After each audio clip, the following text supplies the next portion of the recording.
Finally TV, here we are, party people, with yet another edition of Voice of the Valley, and my goodness, do I got a show for you today.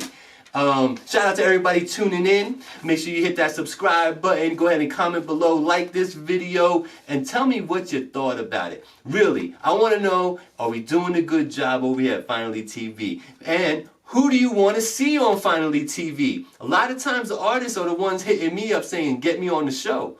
But what about the fans? What fans out there? Who do you want to see? Who have I avoided getting on the show that you want to see? So don't hesitate. Comment below. Let us know what you think. Let me know what you think of my man Dre's music when we done with all this. I'd like to introduce this man right now. Voice of the Valley brings on Dre Official. How you doing, sir? What's going on, guys? Yeah. We chilling, man. Thanks for coming, man. We talked a little bit about it in the pre-show.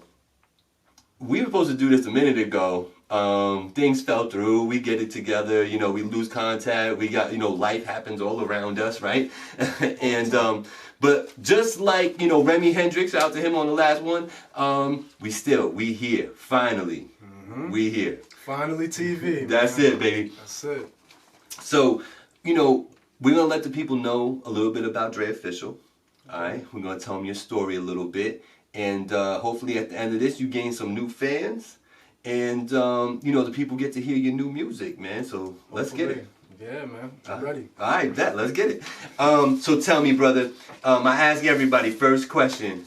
Where were you born and how'd you end up in the Hudson Valley? Well, the funny thing is, back when I was younger, I thought I was born in Jamaica. Okay. A little, I don't know where I got that from. It was just some type of something going on in the family. But yo, listen, so I found out I'm born in a VASSAR hospital. Okay. So I'm right here in Poughkeepsie, man. I moved away a few times, came back. This is my hometown, Poughkeepsie. Got you. So born and raised. Yes, sir. There you go, cousin. When you ventured off a little bit, where'd you go? Anywhere good? Well, I went back to Jamaica. My great grandmother died, so we went out there to celebrate her life. And, I met some of my family over there. Yeah. I was down in Florida for a little while. Okay. A couple of my aunts and a couple of my cousins lived down there. Yep. I was in Brooklyn. Was in Flatbush for a couple of years. Okay. Back and forth. Yeah. I've done a few moves. Okay.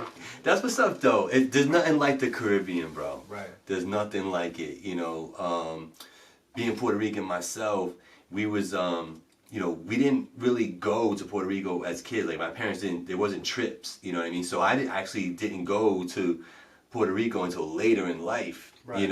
And when the first 2 hours I'm there, I'm on the phone with my mom. Like, yo, mom, for real?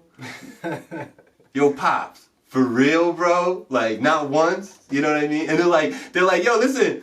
We asked you if you wanted to go and you said no. I'm like, when I'm 10 years old, you're asking me if I want to go? That's when you're like, we're going. You know what I mean? Like, come on, man. Yeah. But shout out to you. So you got to see that a little early. You know what I mean? That's dope. So tell us, man, you've been around the world and man. What brings you here today? What brought me here today is I started finally taking my craft serious, So I've been doing music, I've been recording for a few years now, but I've never actually pushed myself to, actually materialize, my income with music and, do whatever I need to do to get the social network thing going. So basically that's why I came here. I mean, besides the fact, like you said, we were supposed to get up a long time ago, man. Yeah. A long time coming. So I came through the rain to come here. So, Yes, you did. Yes, you did. Like literally. Literally, man. It's a stormy day in Beacon, New York today. No, but it is true. And you have a project out right now. So before we go any further, tell them the name of the project, where they can find it, and where they can follow you at. Okay. So as you can see, I'm Dre Official. That's my tag name. My real name is Andre, in case any of y'all ladies want to know that. But besides that, I'm sorry, repeat the question. Your new project? My new project. All right, so my new project is called Corona Free. As you can imagine, I started recording a lot of the songs during the whole Corona season. It was around March 20th or something. Everybody was out of work. Yeah. So I had a lot of time on my hands, And a lot of ideas started coming to me, and I was around, a few of my friends, even though we weren't supposed to be around each other. We normally social distance whatever we do anyway, so this wasn't anything new. Right. But yeah, so I made the album. I didn't even actually come up with the album name until I had all the tracks done. Sure, okay. And then I'm just looking at it. I think I was drinking a Corona one time, and I'm thinking about it like Corona. And somebody walked by me. They're like, "Wait, what? You got a Corona? You writing?" I'm like, "Corona writing? Wait, hold up, man. Corona free, because I ain't get Corona the whole time, and I don't plan on getting it." Right, exactly. You know what I'm saying? I got that out. I put that out a couple weeks ago. Okay. So I do have an Instagram. Dre Official 87. I did post it out there. My music is actually on iTunes, Spotify, Apple Music, and any other social network you could probably think of. Okay, that's dope, man. That's part of branding. I talk about that a lot on the show, and marketing yourself. And I see you got a snapback. You know what I mean? Like, it's you gotta do things like that. It strengthens your brand. It makes it real. Right. You know what I'm saying? So shout out to that. Make sure you look that up. Can people actually buy merchandise, or are these one-offs for you? Nah, I was selfish on this one. Okay. Man. Yeah, I just went out there and got it. I actually bought this hat for a performance. Oh, okay. I was going down to Harlem to perform. Got you. At the Repertory. Okay. It's called. Yeah. So I was like, let me. You know what? Nobody really knows me in Harlem doing music like that. So let me go down there and shake out the Renaissance. I'm surprised you don't get requests for it though. It's pretty dope. Yeah. No. A lot of people. Anybody who sees it's like, yo, can I get one of them? Yeah. So, you know what? I might start making them. Yeah, man. I'm telling you, I'm trying to learn you. So, it brings me to my next question is, you said your name's Andre, so Dre Official, right? So I think we can derive how you came up with that, right? But the Dre Official, why? Why use part of your government and then call it official? Well, honestly, like back in school, I would say I wasn't a loser. I definitely was in the in crowd, but kind of still had a foot outside of it. So, I didn't really go by any, people call each other Snake and Dope Boy. I didn't go by any aliases or whatever. People would just say Dre. Okay. Dre, how you doing? It sounded cool. Yeah. So, for Andre and Dre, that does sound, Right. So, so once I started getting into music and writing and, before I started recording or whatever, I used to freestyle. Like, we used to be in the hood, we used to be in Charles Street, we used to be in Bricks, we used to be at Rip, the River. Me and a group of my friends back then, everybody's spread out now, but we used to just get up, beatbox, or play beats, have a boombox, play some beats, and just freestyle, like how, you would be sitting on your steps and have a smoke session. You know what I'm saying? Sure. We would just, it was like natural for us. It wasn't like, oh man, we're trying to get in the game. Right. It was more so like, when people just crack on each other in the classroom. Right, just barring out. So, that's pretty much. And then the official part, the funny part about the official part is when people started hearing me and, they didn't expect me. I look at it, I'm like, yeah, I didn't expect I could rap this good or whatever. But it was totally unexpected. So they would always say, yo, Dre, that's official, man. And I couldn't, it got to the point, and I'm not even lying. I'm not trying to blow it out of proportion. There's people to this day that can't stand me as a person, but they'll tell me they like my music. So I'm like, I'm doing something right, But so the official thing, I just got, tired and agitated by people always saying the same thing all the time, official. So came up with it, Dre, official. There you go. You know what I mean? Okay, I like it. It's a story and everything, right? So that's pretty cool though, man. So tell me, when did you realize, you had this passion for music? When did that happen to you? That's actually, it's like I said, it wasn't really something at first I thought I was gonna be getting into. It was more so something I was doing with my friends, having fun, having a barbecue, like back in the day kind of thing. Right. When I realized I really was gonna pursue it is when, like I said, there's people that didn't like me, there's people that don't know who I am personally unless they hear about me or hear my music. Sure. And you know, I noticed that there was a trend of people who would tell somebody that they liked my music, but they wouldn't tell me directly. Sure.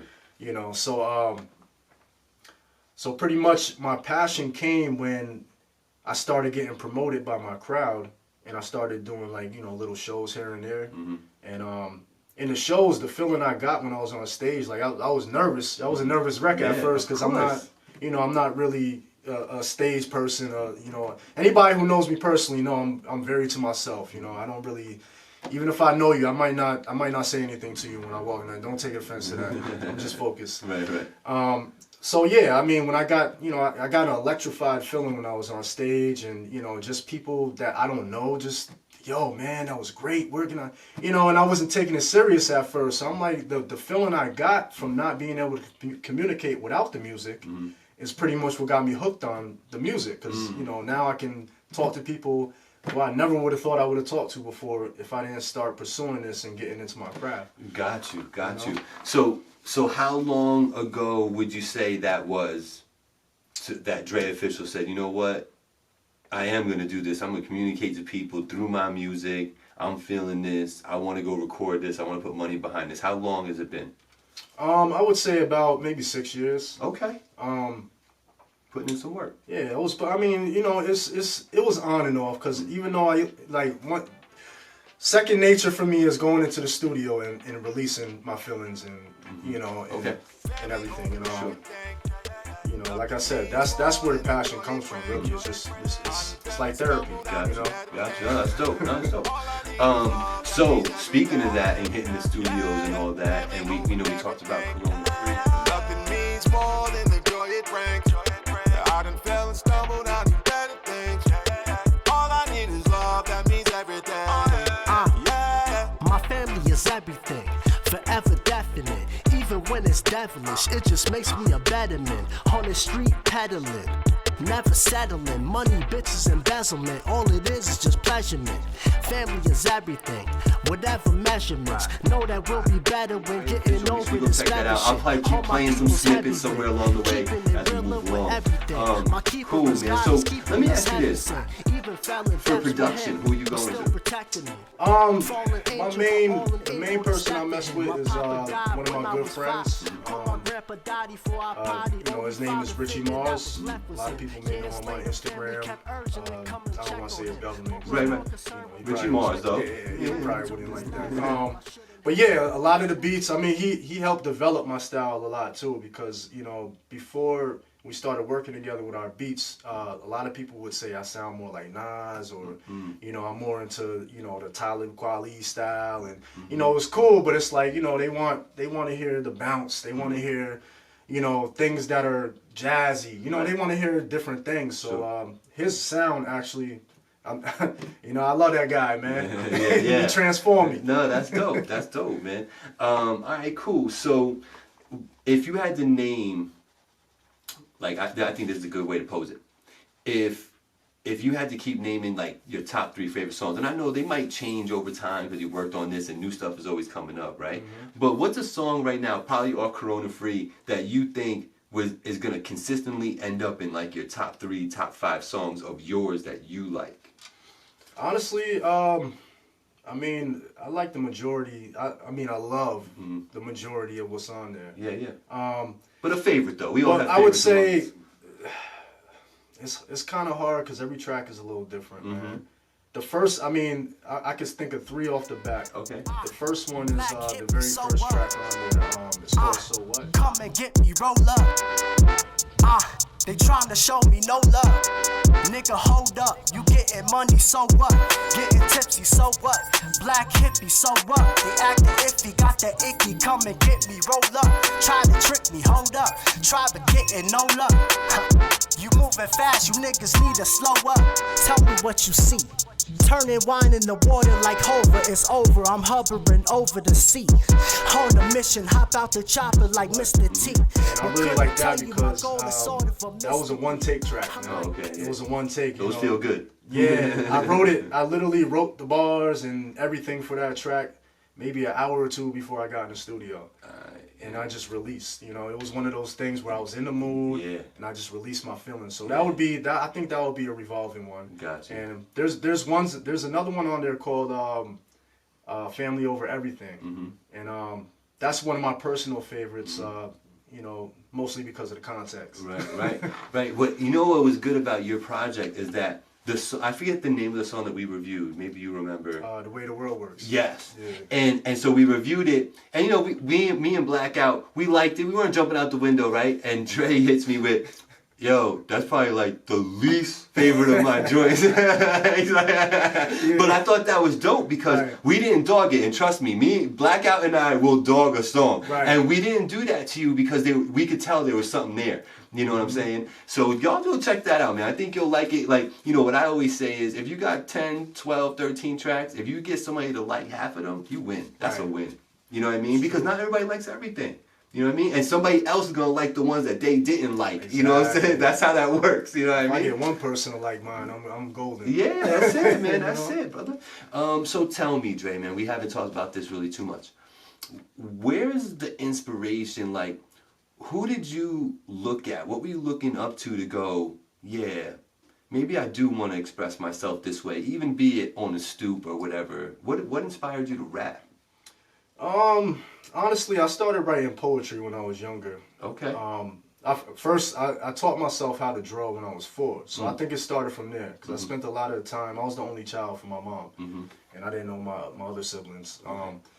So a lot of that time, I would say I like to meditate a lot when I used to. I wasn't the average kid, I wouldn't come from school and then just go watch Power Rangers and wait till dinner comes and try to keep the TV on after your parents go to sleep. Right. I was more so. I mean, I did that sometimes. I think all kids do at some point. I was more so because around the time my father died too was when right after I started learning how to draw. Gotcha. I would go in my room, I would close the door, and one of my baby mothers still yells at me for this now because when we were in a relationship I used to do that all the time, close the door or whatever and block her out. Not doing it purposely, it was just something I learned. But I would do that, I would write poetry, I would draw, so it was more so the creative and meditative value in what I was doing that brought me closer to the passion. Gotcha. And then when I got around certain people that were doing this, they turned it into this art form. I realized that I can literally say things off the top of my head and get it off my chest, and I would feel a lot better about everything going on. So I think the passion really just came from realizing that I had a say and I had a power, and realizing that to myself that I had that power. Who are artists today that you like to listen to? Who's in your playlist? Old or young? Both. Both. Like what if I looked at your joint? What's more heavily played? Like what's the most heavily played stuff and artists that you have in your stuff? Don't want to be cliche, but definitely Jay-Z, Nas. A lot of the greats, Biggie, Pac. Big L. New artists. I would say J. Cole, Kendrick. Drake, he's very creative, Drake, even though people hate on him or whatever. Yeah. More so in that direction. Okay. I like people that have a good delivery and have a good message. Gotcha. So you don't really care for Kodak Black? No. Sorry, Kodak, you're whack as hell though. You know what I'm saying? But okay, so I feel you, man. You're definitely cut from a cloth similar to mine then. Right. You know what I mean? Because I revere people like Big L. You know what I'm saying? I personally think, Jay-Z's one of the, greatest lyricists of all time. You know what I'm saying? Same with Eminem. Like these, like Pharoah Monch is another one for me. Cool G Rap. I forgot about Busta and Eminem, man. Yeah. Those were my 2 favorite rappers when I started. Yeah, because there's so much energy going on in what they're doing. Yeah, so no, I feel where you're coming from, man. That's dope, man. That's dope. I think you're gonna connect with a whole different genre with that right there, that thought process. So, so tell me, brother, we can talk about music all day, right? But we're not. We're gonna try to give the people a little something else. So why don't you tell me, about a pet peeve of yours? What's a pet peeve for Dre Official? Oh man, as soon as you said that, I already thought of something. Okay. Pet peeve of mine, and it's not just for Dre Official, it's for Andre also. Okay. Okay. Is when, you know, I set something up with somebody, or, you know, I make a plan and I devote a lot of my time of that day or that period or whatever to completing that task or that plan. And somebody either, you know, bails or they just don't do it. Right. You know, that's flaking. Yeah, I don't like it with dudes, you know, when it comes to business. I don't like it with females when it comes to business and other things.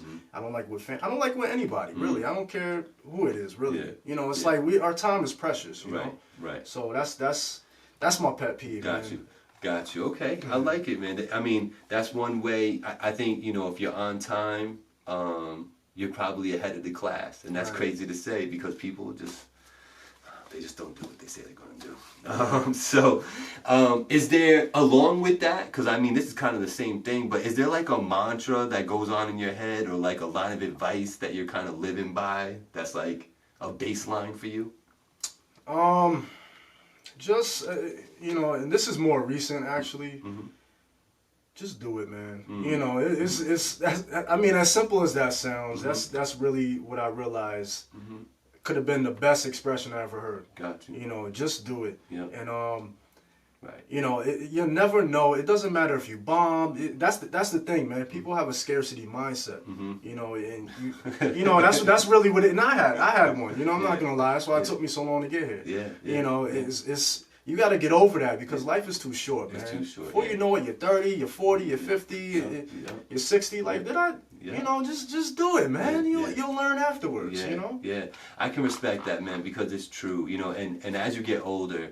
You know, somebody in this room is over 40, but like as you get older, you start to realize that is one of the most truest statements, though. You know what I mean? As you get older, you know, you start thinking about, oh man, you know, do I have enough time? I always said I wanted to do this, but I haven't done it yet. You know what I mean? And you know, certain milestones in your life are gonna force you to do certain things. So you're like, oh my God, I'm 40 and I haven't jumped out of a plane yet. You know, like that sort of thing. You know what I mean? So no, I agree, man. Just do it. You know, best foot forward, you know, and you're right. Just do it also comes into play with be on time. You know what I'm saying? Right. Do what you say you're going to do. You know what I mean? If you do what you say you're going to do 100% of the time, those few times where it just doesn't work out in your favor, everybody's going to be like, oh, something must have happened. You know what I'm saying? The other side, the other way of thinking that is like, oh, they just whacked. They didn't want to do it. You know what I'm saying? So just be careful how you handle your business because it's going to come back to bite you. You know what I mean? You especially when people bite you or help you. Yeah, you know what I'm saying? You know, bite you or help you. You know? So, Jay, man, tell me, what's your favorite activity for like sports? You play sports at all? When I was a kid, I used to like, you know, teenage years and stuff. I used to, you know, ball with my cousins or whatever. Like if you're not recording nowadays, if you're not recording and you're not working, you're not taking care of your business, what is it that you're doing? All right, so I mean, you know, like I said, I recently just moved into a new apartment. Okay. So I have my bedroom, I have my living room. So in my living room, I made it a studio. Nah, well, slash a studio. But besides that, I also made it a gym. Oh. So I got some dumbbells in there. Okay. You know, I got a punching bag, which is very important. Yeah, you know. Good for stamina. Yeah. Good for releasing also. You know, so baby mom call you some dumbness. You know, all right. Let me call you right back. You know. Let this out. So yeah, I mean, most of what I do besides working and grinding is, you know, and family and kids. You know, I got a few kids also. Okay, yeah. I just try to keep myself in shape because, you know, once you get your body and your mind right, you know, everything else falls into line. Are you a reader? I do read. Okay. Yeah. There you go. Most people that come from that side of things, I usually can peg them as a reader. You know what I mean? And it's not a bad thing. I'm just saying because playing, like people who tend to not really play sports, not that you don't like them, just, you know, it's just not what I'm going to do if I don't have nothing to do. Right. You know what I mean? People like you with your type of intellect, you read. Right. You know what I mean? So what kind of stuff you read? All types of stuff or? All types of, I mean, most of it is motivational things. Oh, okay. Like, There's a book called Rich Dad, Poor Dad. I'm sure anybody who's a reader knows about it. Okay. I like to read a lot of his things, and Okay. if I'm not reading, honestly, I don't have a TV in my apartment. Oh, wow. And I made, that was a choice. That was Conscious my choice. decision, yeah. Yeah. So if I do watch something or whatever, I'll go on YouTube and I'll watch motivational speeches by Nino Brown or. Oh wow, okay. Yeah. So that's what I'm into. I'm Yeah. encouraging things. I 'Cause, like you know, it. I like that. Okay. I can dig it, brother. All right, so we're getting close to wrapping this up, but I gotta ask my favorite question on Voice of the Valley to everybody that comes through. Sir, you've done some shows, you've done some things. Tell me about the first time that you felt like a star. First time I felt like a star. Actually felt like a star. I would say back when I first met my last BM, and I'm this is like the third time I mentioned it. You're not on my mind. Sorry, I'm not. It's just we had a lot of history. Okay. First time I felt like a star is when I started freestyling, because I used to live, by Charles Street. Literally, you could basically say I lived in Charles Street. I was freestyling with my cousin Teo, a few people, and they never knew I could rap. And they didn't even know that I lived right there, literally right next to them. Talk about staying to yourself and being quiet. So they see my baby mom and they were like, "Yo, who that?" And then I came out the cut, like, you know what I'm saying? Yeah. So what happened was I told them all to come back over later. Drink, smoke, just relax with your friends. Yep. And all of a sudden I started playing beats and we all just started freestyling. And I don't know what came over me that night, because I normally don't do it in front of people I don't know like that. Yeah. But I was just Going in. I was going crazy, man. Like things I was saying, I'm like, this is off the top. You know what I'm saying? And everybody just looked. As soon as I was done, everybody was looking at me crazy, like, how does he rap? How is he rapping like that? Yeah. So that's the first time where I felt like I was really in the right direction with what I was doing. I could do this. Yeah. I could get used to this feeling. I like it, brother. I like it, man. From everything I've seen, the audience seen today, super humble dude, man. You seem like, your head's in the right space, you know what I mean? The project, I'll tell you, I like the project, so go check out Corona Free. It's on Spotify. It's on Apple Music and all that. Go check that out. Dre Official, Corona Free. I guarantee you will like, minimum, you're going to really like 2 joints on there. Minimum. You'll really like 2 joints. So, and probably more. Like I said, I probably F with about, like, I'll say 6 or 7 of the tracks. I'm like, okay. You know what I mean? So definitely some worthwhile listen there. So make sure you go ahead and do that. So look into that camera lens, brother, and tell them exactly where they can find you on Instagram and how you want them to support you. All right. So the supporting thing is new for me. So, you guys could support me. You could start off by, going on Spotify or iTunes, checking out the Corona Free album. Whether you purchase it or you just, listen and stream it. So that's one good thing. You can find me on Instagram, like I said, Dre Official 87. I'm on Snapchat, same name.